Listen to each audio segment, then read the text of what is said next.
Olá, tudo bem? Seja bem-vinda, bem-vindo ao Entre Linhas da Fé. Eu sou o pastor Cleiton e este canal tem por objetivo encontrar nas entrelinhas do texto bíblico respostas para um mundo cada vez mais carente de afeto, de esperança e de fé. Se porventura essas reflexões abençoarem a sua vida, compartilha com outras pessoas e considere se inscrever no canal também, que é muito importante, tá bom? Vamos então ao texto bíblico?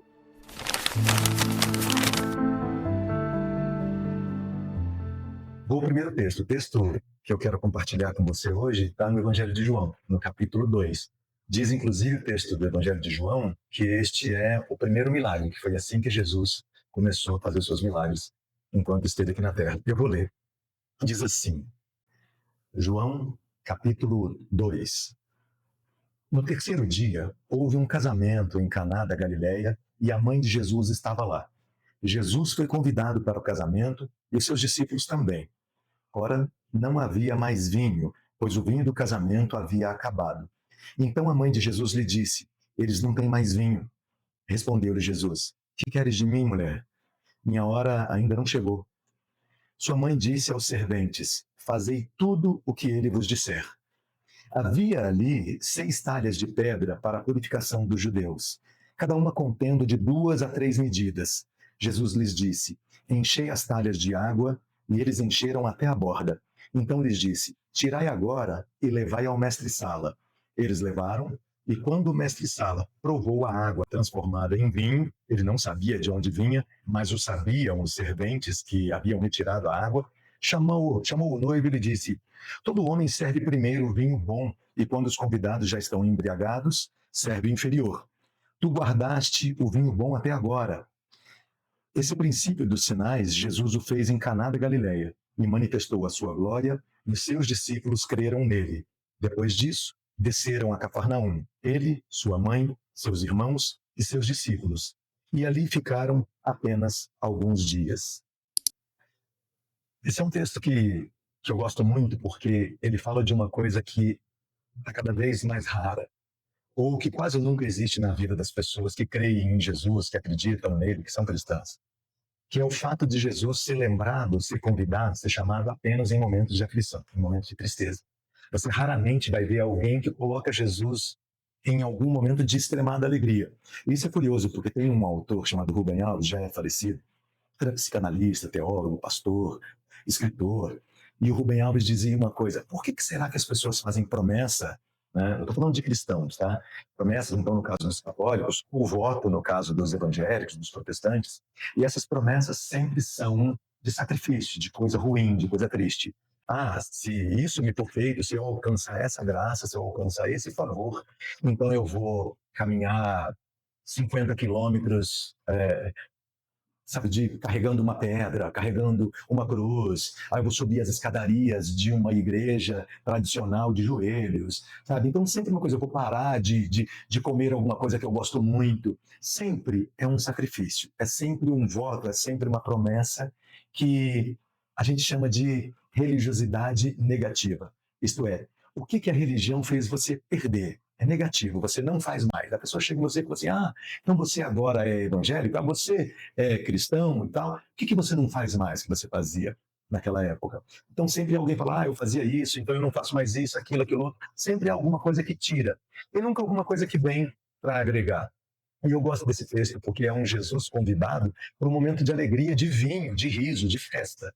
Não Jesus convidado chamado apenas para o sacrifício, apenas chamado para a doença, apenas chamado para coisa difícil, né? E aí, isso me faz pensar nessas entrelinhas do texto, que é o que a gente procura nesse canal, encontrar nas entrelinhas do texto algumas respostas, algumas coisas curiosas para a nossa vivência. E é o fato de Jesus ter chamado para um lugar onde as pessoas vão se alegrar muito, vão festejar muito, vão beber muito vinho e vão estar muito felizes. E Jesus é convidado. A primeira coisa que esse texto me chama a atenção e que eu acho que a gente deve trazer para a vida da gente é isso: convidar Jesus também para os momentos de festa, que ele possa participar da vida da gente nos momentos de alegria, não só em momentos de doença, não só em momentos de, sabe, de dor, em momentos de perda, em momentos de lágrima, mas também em momentos de felicidade. E é curioso porque esse texto diz que Maria foi convidada e Jesus também foi convidado junto dos seus discípulos. E é interessante começar esse texto e falar dessa passagem bíblica tendo a mãe e o filho. Porque a festa está se dando, Jesus está lá, Maria está lá, os discípulos estão lá, e o vinho acaba. E não só naquela época muito, mas hoje ainda é muito constrangedor para a família, para o noivo, quando acaba alguma coisa de comer ou de beber numa festa de casamento. Acho que todo mundo fica constrangido numa situação dessa. Seja casamento, seja aniversário, a festa de 15 anos de uma filha sua, por exemplo, e de repente, acabou, não tem algo mais para comer, algo mais para beber, fica uma coisa meio chata, né? E aconteceu ali, naquelas bodas, naquele casamento, aconteceu de o vinho acabar. Então, da vergonha se instalar, ou a possibilidade da vergonha se estabelecer. E aí Maria, que era uma pessoa bastante atenta a essas questões, provavelmente era uma das mestres de cerimônia, ajudava ali, algo assim, porque ficou atenta para ver isso, né? Viu quando o vinho acabou, ela foi até Jesus para falar que tinha acabado. Tem uma coisa importante, convidar Jesus para os momentos de festa, ou ter Jesus na vida, não significa que os imprevistos não vão acontecer. Tem gente que acha, agora eu tenho Jesus na vida. Nada mais vai dar errado. Nada mais vai falhar, sabe? Daqui para frente tudo vai dar certo. Não é assim. A gente sabe que ainda que tenhamos Jesus nas nossas vidas, as coisas acontecem, né? Imprevistos acontecem, acidentes acontecem, doenças chegam, perdas acontecem, lágrimas são vertidas, né? Mesmo tendo Jesus. Mas é importante, é melhor passar por essas dores, por essas tristezas, tendo Ele presente. Isso é melhor. Mas não significa que ter Jesus vai evitar que passemos por situações de tristeza. Então, os imprevistos podem acontecer mesmo com Jesus estando presente na vida da gente. E aconteceu. Aconteceu do vinho acabar. Mas era importante que Jesus estivesse convidado para a festa. Porque Maria, a mãe, sabia muito bem o filho que tinha. Ela tinha criado aquele rapaz. Ela tinha dado para aquele homem, né, todo o caráter, moldado o caráter dele enquanto ser humano, enquanto um homem, né? E ela conhecia muito bem de onde ele vinha e o que ele tinha possibilidade de fazer. E ela foi até o filho e disse: olha, eles não têm mais vinho, né? E ele fala assim: o que você quer que eu faça, mulher? É claro que essa me parece uma pergunta bem retórica, bastante retórica. Ele sabe o que ela quer que ele faça e ela sabe o que ele pode fazer, né? E aí ele fala: o que você quer que eu faça, mulher? Sabendo, obviamente, a resposta. Mas aí ele já completa. Antes que ela dê a resposta, ele fala: ainda não é chegada a minha hora. Isto é, eu vou fazer, mas calma, vai chegar um momento. Calma, deixa que eu faço. E ela sabe com quem ela está lidando. Tanto que quando ela estava grávida dele, ficou sabendo que ia concebê-lo, ela disse: eu estou grávida do meu Salvador. Maria sabe. Ela sabia de quem e com quem ela estava falando. Ela sabia também o caráter do homem que ela tinha criado, né? E as possibilidades que ele tinha. Então, na resposta dele, ou na pergunta retórica dele, sem resposta dela, ele faz: o que queres que eu te faça, né? Ou o que quer para eu fazer? O que você quer de mim, mulher? Ainda não é chegada a minha hora.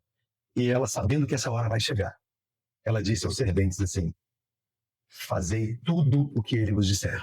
Eu o conheço, eu sei quem é Jesus, eu sei quem eu criei, eu sei quem eu gerei, eu sei de onde ele veio. Fazei tudo o que ele vos disser. E aí Jesus, ele vê os serventes da festa, as pessoas que estavam trabalhando ali, e ali tinha umas talhas de água, né, para purificação, que cabiam ali 50, 40 litros de água, né? Essas medidas chamadas aqui.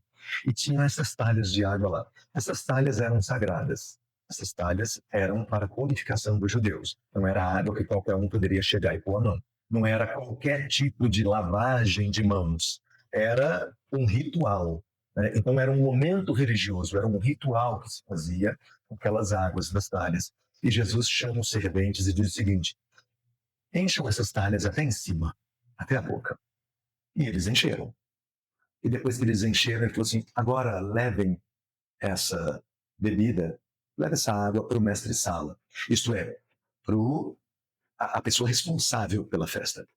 E aí levam, né, essa água transformada em vinho, que ninguém ainda sabia. E o mestre-sala não sabia de onde tinha vindo essa água, como foi colocada ali, mas os serventes sabiam, porque eles fizeram o serviço. O mestre-sala prova o vinho, né, essa água transformada em vinho, e fala: que vinho é esse? Que experiência é essa? Né? Agora tem muito essa questão da experiência, né? As coisas ficaram muito caras para comer ou para beber. De vez em quando você vai reclamar do preço, a pessoa fala, mas você não está simplesmente comendo, você está tendo uma experiência, você não está bebendo, você está tendo uma experiência. Ali, de fato, foi uma experiência que o mestre Sala entendeu como divina, sobrenatural esse vinho que você me trouxe. E ele vai ao noivo elogiar, ele vai ao noivo e fala, olha, em geral as pessoas servem o melhor vinho primeiro, depois que todo mundo já bebeu bem. Aqui nessa Bíblia fala que depois que já estavam embriagados, que essa é a verdade mesmo. A festa era para muito vinho, era uma festa de casamento, era muito normal, a tradição de casar-se e servir e beber muito vinho com muita alegria, muito riso, muita dança, muita festa. E aí ele disse, as pessoas servem primeiro o melhor vinho, e depois que todo mundo já bebeu bem, já estão embriagados, aí serve inferior, porque ninguém nota a qualidade mais depois de um tempo, né? Falou, mas você deixou o melhor vinho para o final. E aí é uma coisa interessante para a gente pensar, né, nessa caminhada de olhar nas entrelinhas, né? Aqueles serventes viram de onde Jesus tirou a água, né? Ou que água, para que ela, aquela água? E aí eu acho que na entrelinha disso, Jesus é um Deus que ele transforma o ritual religioso em festa. Ele é capaz disso. Tem muita gente que é muito cheio de dedos, pisa em ovos para falar de religião. Ah, não pode isso, não pode aquilo, não pode aquilo outro. Mas olha o que Jesus faz. Ele pega uma água que era para um ritual religioso. Ele pega uma água para a purificação dos judeus e transforma a religião em festa. Então, muita gente acha que ter Jesus é o momento em que acaba a alegria. Né? É a religiosidade negativa. Você tem Jesus agora, você não canta mais, você não dança mais, você não vai mais a cinema, você não vai mais a teatro, você não vê um bom show, você não quer mais saber das músicas que realmente tocavam o teu coração. Por quê?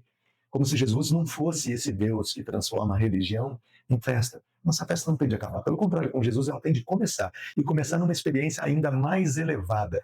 Porque o vinho de Jesus, a experiência desse vinho, é superior a todos os vinhos que esse cara já tinha bebido. Esse texto, com essa entrelinha de pega da religião, esquece um pouquinho a religião. Talvez, a gente não sabe, o texto bíblico é muito resumido. Talvez alguém tivesse reclamado: cadê a água da purificação? Como é que a gente vai fazer o rito? E Jesus aí fala: esquece o rito, esquece a religiosidade, esquece um pouco a religião, esquece a igreja.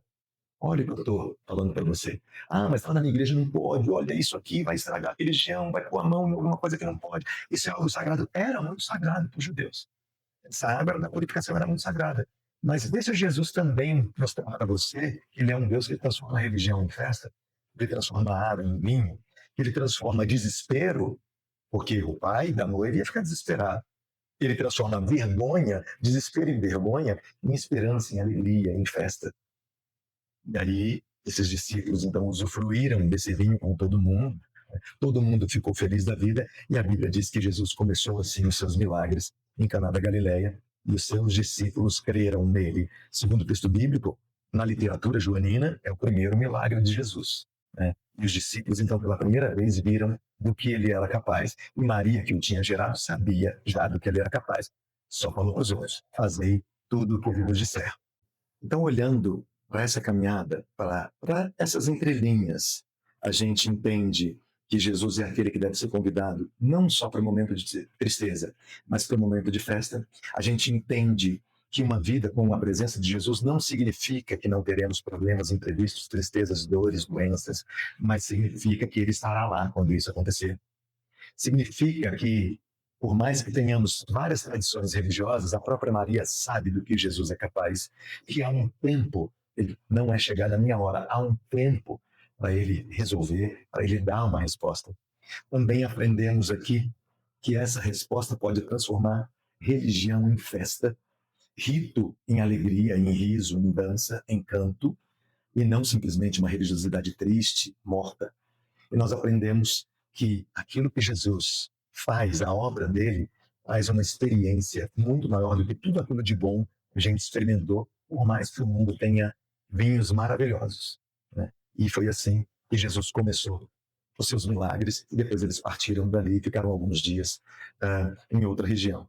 Espero que esse texto abençoe a tua vida, tenha abençoado a tua vida, e se assim o fez, se abençoou a tua vida, manda para alguém que você quer abençoar, e abençoar a vida de outra pessoa. Mais do que mandar para alguém, se você quiser se inscrever também nesse canal, se quiser dar aí positivar o vídeo, também pode fazer. Mas mais do que isso, você pode pregar essa mensagem. De repente você viu que a mensagem te inspirou e tem algumas partes que você poderia aperfeiçoar, poderia ficar melhor, para adaptar melhor para a tua comunidade, para a tua família, para os teus amigos, para quem você quer que ouça essa mensagem. Então, se você quiser, é livre para pregá-la também, tá bom? Obrigado pela tua atenção, que Deus te abençoe. Até a próxima.